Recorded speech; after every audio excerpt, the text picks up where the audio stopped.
And where are we on this case, folks? We've had a few hearings on this. The court had set this for a trial at this point based on the affirmative defenses that were asserted in the matter. I believe there's no triable issue. If you look at the answer filed by Ms. Kinkley in the matter, she admits to the non-payment of rent. She admits to the fact that there are damages to the unit. The court is aware there were police reports filed and attached with the complaint that the damages were the result of the defendant herself breaking the windows, refusing access. The landlord is now going to be outside of the certificate of occupancy that was issued because repairs can't be made. They can't get access to the property. It continues to deteriorate. As a result, there's a broken window, broken doors on the interior, broken doors on the exterior. We filed a notice to have this terminated as a result of the health and safety hazard, as well as the non-payment of rent, and we'd be asking for a judgment at this time. Response. I have it prepared here. I will pull it up. There is a tree to me. Okay, this was what I received from attorney with the legal aid, Tracy Jensen. And there are several issues at hand, including procedural defenses. In regards to my written statement and the statements made by Attorney Babnick, the property is not damaged.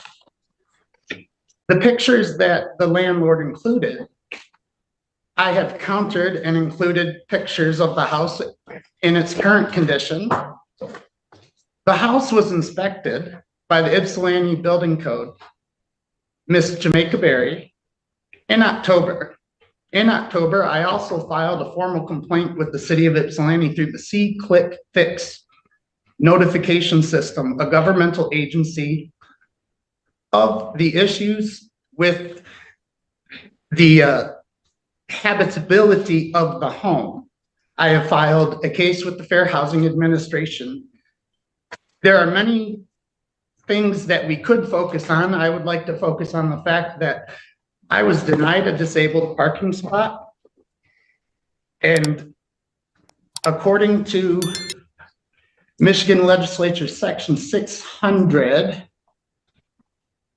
and that is 600.5720, says that if it's an alleged termination was intended primarily as a penalty for the defendant's attempt to secure or enforce rights under the lease or agreement or under laws of state, governmental subdivision, or United States, they denied my handicap parking. I filed several complaints at the city level, and I'm defending myself here. The alleged termination, Part B, was intended primarily as a penalty for the defendant's complaint to the governmental authority with a report of the plaintiff's violation of the health or safety code or ordinance. The allegations made by the landlord, I wanted to bring in a third-party perspective. So I contacted the Ypsilanti Building Code Department. Ms. Jamaica came out and did an inspection and found 12 violations on the landlord's, at the landlord's responsibility. In regards to the statement by Attorney Babnick that they have not been allowed to access the unit, that is so false.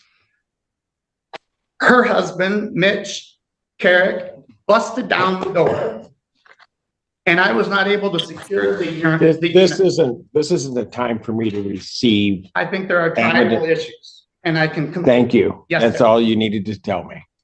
And when I look at that, then what I'm going to do is I'm going to do two things today.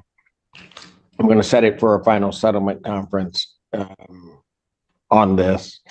We'll hash out specifically what issues are going to be litigated. The parties are going to need to be ready to go to trial when I set the trial date thereafter. All right.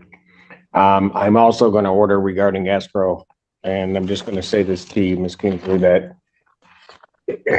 you coming into court and posting escrow in $1 bills, this court views as just harassing my clerks and making my clerks go through that process.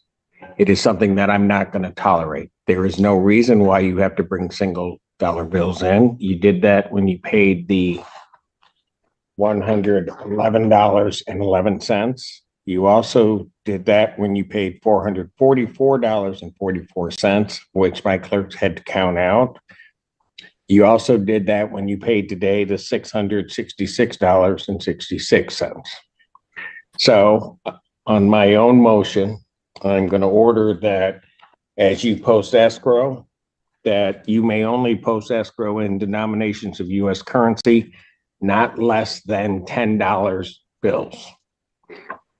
It is further ordered that from you on this case, because of your abuse of the process, and my clerk's office are ordered that they are ordered to accept no $1 or $5 denominations of US currency for you for the purposes of escrow. And I have signed that order. We will present that to both parties. See everybody on March 19th. Quickly, can the court, I mean, what's the registry of the court as far as the escrow?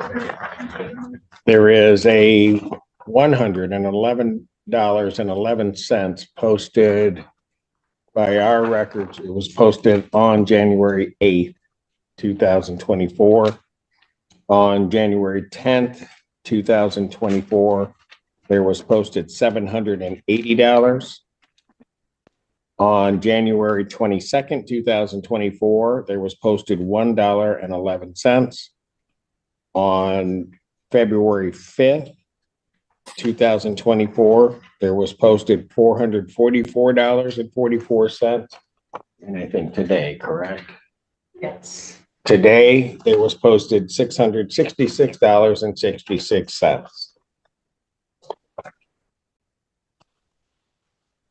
If I may, Your Honor, Go ahead. I just want to establish that I paid the full amount through February and there is a balance ready for March. This is not an issue of paying the rent. My issue isn't with whether or not you pay rent. It isn't anything like that. Will not be trying to bring singles in, trying to make some point to my clerks. They have nothing to do with whatever the issues are here. They are here trying to serve the public. You will not hand them $600 worth of $1 bills for them to count out. It just won't happen. And I've issued that order. Would you like any response to that, or we can just move forward? You can make whatever response you want. I'm just telling you, don't bring any singles in here trying to post escrow. Don't bring any $5 bills trying to post escrow. $10 or higher. Understood. That's it. Going forward, Your Honor. Is there an adjourned date, Your Honor? I'm sorry, I didn't hear. March 19th, 2024, 9 a.m. in person. Your Honor, if I may continue, Thank you, Your Honor. if I may. Go ahead. Right, so I did confirm with the clerk that all US accepted policy does not. No longer on this case. That is my order. Thank you. I'm done. We are done. Thank you, Your Honor. I understand. March 19th at what time? 9 a.m. Thank you, Your Honor. Have a wonderful afternoon. I will do. You do the same. I will do my best. I am grateful. How are you, sir? What's your name? Harold. Emily didn't want your case called either. Yeah. No, I don't know. I don't know what that's about. I don't know what you did to her. One of my old attorneys, Fred McDonald, told me don't pay nobody $1 bills. Fred McDonald was my former partner. Yes. About money paid. All right, where are we on this case? Your Honor, I'm pleased to report Mr. Robertson and I met and we've agreed to a conditional dismissal in this case. Rent to return in the amount of $25.48, court costs of $160. That number, by the way, is through the end of March. Okay. $160 in court costs for a total of $27.08. Mr. Robertson's going to pay $25.58 by March 4th and the balance of $160 by April 5th. I did explain to him that partial payment would stay an issue for writ, and we went over MCR 4.201J. Okay. Only thing I want to change, Your Daddy, Your Honor, I'm on fixed income. And if the money don't come on the 4th, I want to make sure that I can pay it on the 5th. Set it as being the 4th, the 5th. So that's fine with us. So you want this changed to March 5th? Yeah, yes, March 5th. So when does your check come in? So I get one on the 1st and one the 3rd. Got it. Yeah. Okay, so it's that Yeah, that first payment. correct. No problem with changing it to the. No, sir. All right. I'm gonna make that correction. Anything else, sir? Nope, All right. just want to pay him in $1 bill. Please don't. Okay. You don't understand what a sore spot that is. All right. You guys should be, disinfecting $1 bills. I'm telling you what. No, I mean, I didn't have to count it. So Okay. Oh, I had a whole lot of people telling me they did. okay. So, all right. So, sir, any other questions you have regarding No, this? and that, last payment for the 160 supposed to be when?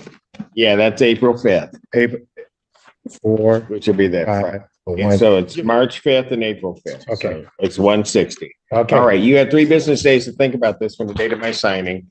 If you believe that there's some legal reason, some confusion as to your rights or some right you haven't asserted, you'd have to file a motion with the court within that time frame to set this aside. Do you understand that, sir? Okay, then that's 3 working days. That would be like 3 business days. 3 business. Okay. I don't think you should be filing it, but you Okay.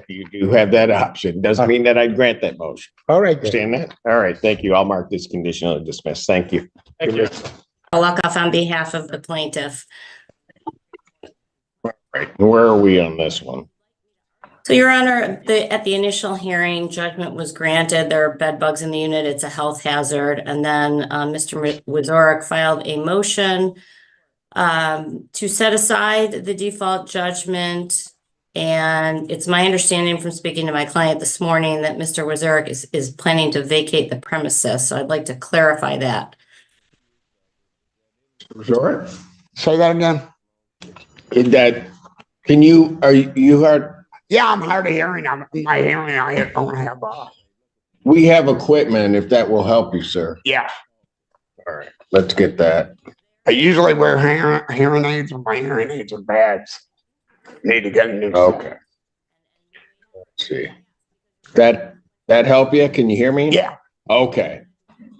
You filed this motion to set aside the default, but the attorney was asking or had been informed by her client that you were planning on moving out. I wouldn't plan on moving out. I just asked that if I plan on moving out, I would need more time because I didn't have no time to set up anything. And I wasn't actually wanting to move out. But they were saying I needed to move out. I had made sure all the problems were taken care of in the apartment. I've had Section 8 come in there twice now and check it. Themselves, they haven't checked it at all. They had one guy come in, one maintenance man come in, bring up these charges about garbage being in my house. Well, the garbage wasn't garbage bags. Those were stuff that pots and pans and everything that we had cleaned up and put in that because they told us we needed the cabinets all cleared out. So those weren't garbage bags. Those were all our dishes, food, canned goods, all that. I put them in the garbage bags to be able to clear the cabinets out so they could spray for cockroaches, which we never had to start with. And I had told them that. And they said they were going to, this was on Friday. Before you go on, Okay. because I'm dealing with your motion to set aside the default. Ms. Luckoff, were you present at the previous hearing? Yes, I was present. I put the proofs on the record with a witness, Your Honor. And what we had put on the record was that on the second, my client's pest control was denied entry because he was not prepared. And then again, the day of court, they were denied entry. And so at that juncture, we did take testimony and the court established that there was a health hazard, that there are bed bugs that weren't being treated. And that is why the judgment was entered and the immediate order of eviction, which was prayed for in the complaint. So if you'd like me to argue the motion, I can certainly argue it. This has been a chronic problem. There's just a cleanliness issue and bed bugs, obviously, court, I don't have to tell the court about the problem with bed bugs. So, I mean, we're looking for possession of the premises, Your Honor. But again, I can argue the merits of the motion as well, if you'd like. Well, one thing that I'm a bit confused of is that in the defendant's motion, he's saying that, and as I look at the judgment, he's saying that he was there but defaulted. He was there, but then if I remember correctly, I think he disappeared at one point. And we waited No. for, yes, because Your Honor, I actually went to a judge's meeting because we wanted to wait to give him time. I went to another Zoom judge's meeting, came back, and he still wasn't there, and that's when Judge Barr entered the judgment. Your Honor, I was there, they muted me. It was over Zoom and they muted me. So they couldn't get me there because every time I kept saying, Your Honor, I'm here, Your Honor, I'm here, I'm here, I'm here, I'm here. And they just kept saying, you've been muted. And I never got to say a word. Well, he actually did get to say a word because he did put proofs on as well. And then we ended up. Well, can I ask if that's the case, why was this judgment by default? Well, as best I can recollect, because he didn't come back. I think what happened, actually, Your Honor, I believe I had to, and it'd be interesting if we could pull up that transcript because I'm going by my memory here, but I may have needed to get my witness on. And so we took a break. I do remember having to get Wendy on, and then he wasn't there. So we took another break. That's when I went to the judge's meeting, which was at noon. So I think it was, but we did hear from him originally. It's not that he was never heard. The first time I was heard, but then they came back. I called the court clerk, asked what was going on with this case. And she told me, well, they're going back in there.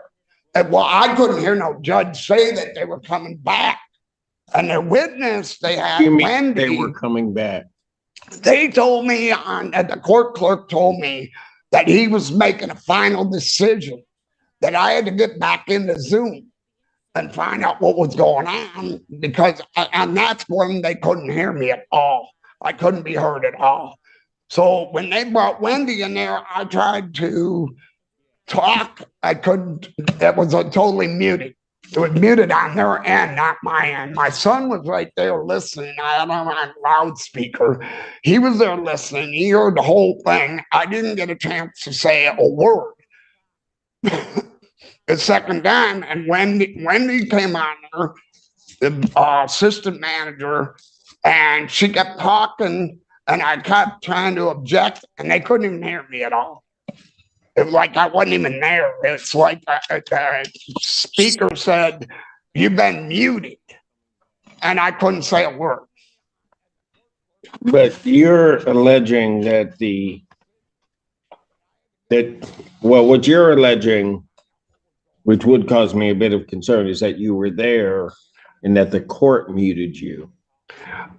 Exactly. Okay. Here's what I'm going to do.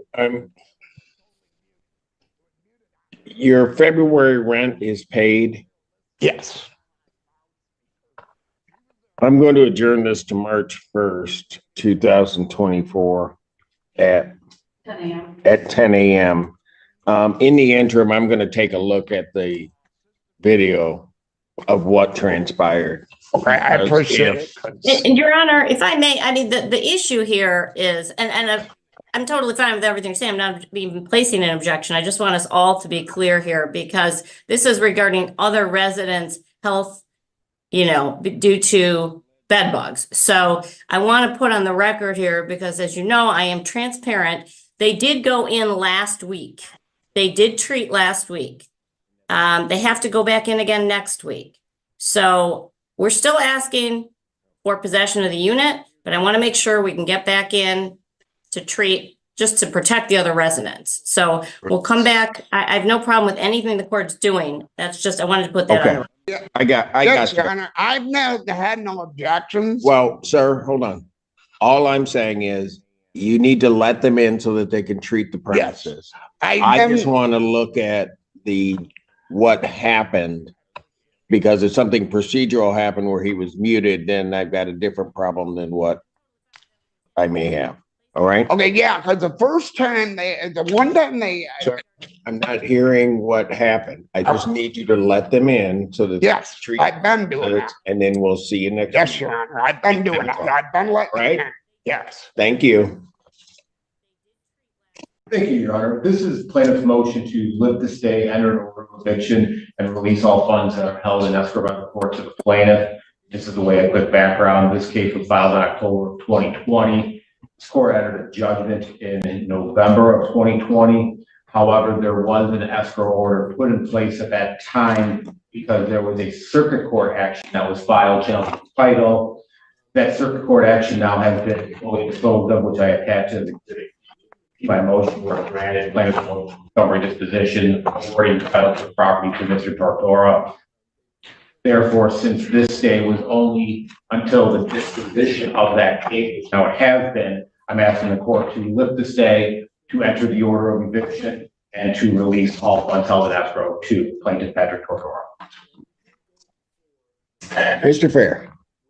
Well, Your Honor, we did supplement our answer to the plaintiff's motion to lift stay and to release escrow.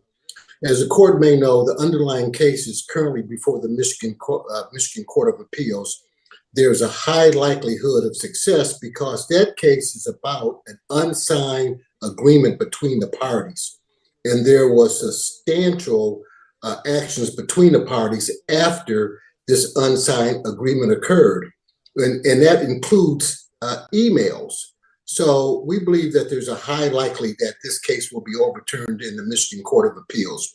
So that's really number one. But number two, Judge, with regards to the escrow, my clients have followed the court's order to the T. They have made all the escrow payments. My understanding that they have paid over $115,000 in escrow.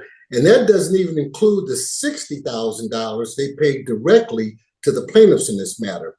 And the obvious concern, Judge, is that if the Michigan Court of Appeals rules on behalf of my clients, then there is almost impossible, as the court can imagine, that my clients can retrieve this $115,000 from the plaintiff in this matter. I think the prudent course to take, since my clients have complied, since we're talking about a substantial amount of money, since this case is currently before the Michigan Court of Appeals, that the court exercises its discretion and continues with the stay and holds on to the escrow pending the outcome of the Michigan Court of Appeals case. My clients are here today. Obviously, they are extremely concerned about this $115,000 plus that they paid in the escrow. They do want to hold on to their home. They have prosecuted this case. They've continued to prosecute this case, and it is discretionary on the court's part as to whether to continue with the stay. But I will point out to the court that we did go before the circuit court with regards to a stay of the court's decision that was before the Washington Circuit Court. And the judge's position, which is rightly so, that the stay is automatic in the circuit court when you're going to the Michigan Court of Appeals. So from the court's position, it was like, there's no need for a stay. There is a stay. And so we would just ask the court to follow what the circuit court has done with regards to the stay and to exercise its discretion. My clients are here today to show the seriousness in it, and it is a substantial amount of money. So I think this, in our opinion, Judge, and based upon the facts of the case, that we believe there's a high likelihood that the case will be overturned, that the court exercises this jurisdiction, continue with the stay, and hold on to the escrow. And I believe my clients may want to address the court, so I will defer to them at this time. State your name, please. Martin Yachts. All right. You need to come to the podium if you would. Go ahead, sir. Hi, If you want. as you know, we've been fighting this for a long time. First it was with Chase Bank. My wife and I had, we paid cash for this house. We built it, took us a year and a half. Our kids, 4 kids, we all worked on that house for a year and a half, got it completed, and it's on 30 acres, beautiful piece of property. The only reason we ever had a mortgage on it is my son had 16 heart surgeries, and we ran out of money. I had to take a mortgage on it. And, this gentleman, Pat Tora, offered to help us. I went to a law firm called Babby Law. There was a gentleman there that was an expertise in real estate. He used to own his own mortgage company. His name was Matt Attard. I had Pat Tora talk to him and make sure all the agreements, the paperwork was right. We agreed on the terms, and this mess happened. I mean, the guy refused to sign. Well, there's an affidavit from him. I don't know if you've ever seen this. Would you like to look at it? Well, what is it? It's an affidavit from Matt Attard. Well, I don't know. I don't know. Okay. I don't know that that's necessarily relevant. Anyhow, he explains how it happened. But anyhow, we're gonna fight it, continue to fight it. We'll end up with that piece of property back, I'm assured. I mean, we've never been late. When our mortgage was through Washington Mutual, and they went out of business and went to Chase Bank, we continued making payments. And then Chase Bank called up, it wasn't just us, thousands and thousands of people's loans for no reason. And even though we continued to make the payment, they actually sold our house at sheriff's sale for $45,000. But it's crazy that we're in this situation. That's our retirement. We have over $1 million wrapped up in that piece of property. That's really all I say, Judge. Yeah, if I may add, that affidavit that Mr. Yance is making reference to was the affidavit of an individual who was at the closing for this property with Mr. Totora, the plaintiff in this case. And they were all there, ready to go. All the documents were ready to be signed. And Mr. Totora didn't show up. And so that's what the litigation was about. It is an unsigned agreement. So it's not like they had this oral agreement. It was an agreement that the parties had agreed to, but Mr. Totora didn't show up. And they went forward with the closing. And then after the fact, he refused to sign it. And he did everything in furtherance. What you need to know, though, is that Mr. Tora's wife owned the closing company, the title company. And I've known her for a long time, and she promised us she would take the paperwork home to her husband that night and he'd sign it. And now we're in this mess because he didn't. Yeah, and lastly, Judge, what I also point out is that this is not the only time Mr. Totora has done this. The similar, almost identical situation is before Judge Ewell in the Wayne County Circuit Court, where Mr. Totora did the same exact thing in terms of the documentation. So he's got a history of doing this, and it's just highly unfair to allow the escrow to be given to Mr. Totora under these circumstances. And it's not like, he's not, well, Judge, I don't have to tell you about escrow. You know that he will still be in a position of not being harmed as long as the court has the money. And Mr. Yance and Mrs. Yance will continue to make escrow payments. Thank you. Ms. Yance, is there anything you want to say, ma'am? Is there anything you wanted to say? You're good? Okay. You're welcome. I guess my question is what harm is there to plaintiff if they're continuing to make payments to the court And I mean, ultimately, what harm comes to the plaintiff? The defendants do not reside in the property, Your Honor. It's been abandoned. The concern is for vandalism or any damage or anything else that could happen. You have a residential home that has no one in it and no one looking over it. I've been going there every day for 5 years. I go there every single day.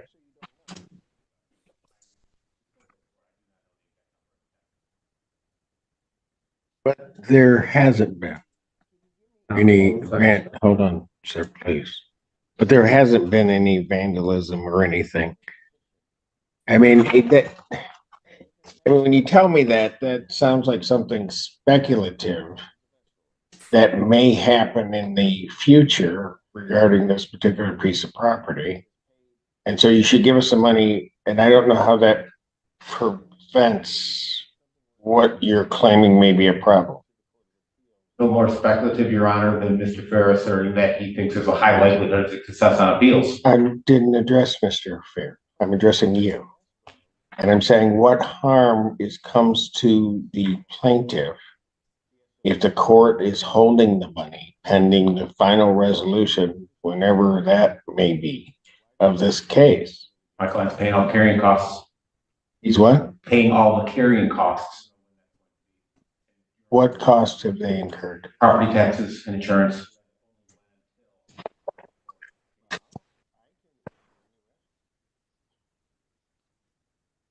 And how much is that? I don't have the exact number in front of me, but it is in excess of the escrow payments. The property taxes? Yes, because it's on 30 acres and it's a very large residential home. There's about $115,000 in here. And you're telling me on 30 acres, and I know where the property is located. I know Washtenaw County very well. You're going to tell me the taxes are that? It's been 4 years, Your Honor. Hold on. I live on 10 acres. And I'm going to tell you what, if in 4 years, well, I guess we have to triple it. I had $100,000, not a chance. We're Washtenaw, not Oakland County. Excuse me. As I referenced, Your Honor, I have not seen the text, but I don't know exactly what. So you don't know? I disclosed that before. I do not know the exact number of taxes. I just don't, can you give me any other harm? I mean, these folks are convinced enough in their position that every month they've been paying. I would know, I have what seems like thousands of escrow orders. They haven't missed a heartbeat on any of these payments. It is paid into the court on time. So I don't look at this as something where they're attempting by filing to the Court of Appeals to just delay and string out this matter.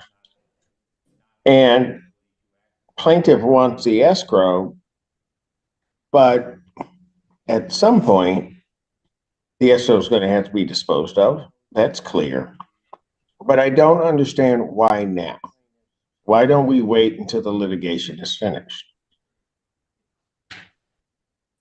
We don't know when that's going to be. And Your Honor's escrow order with this stay was clear that it only went until the circuit court came. Well, I can issue a new escrow.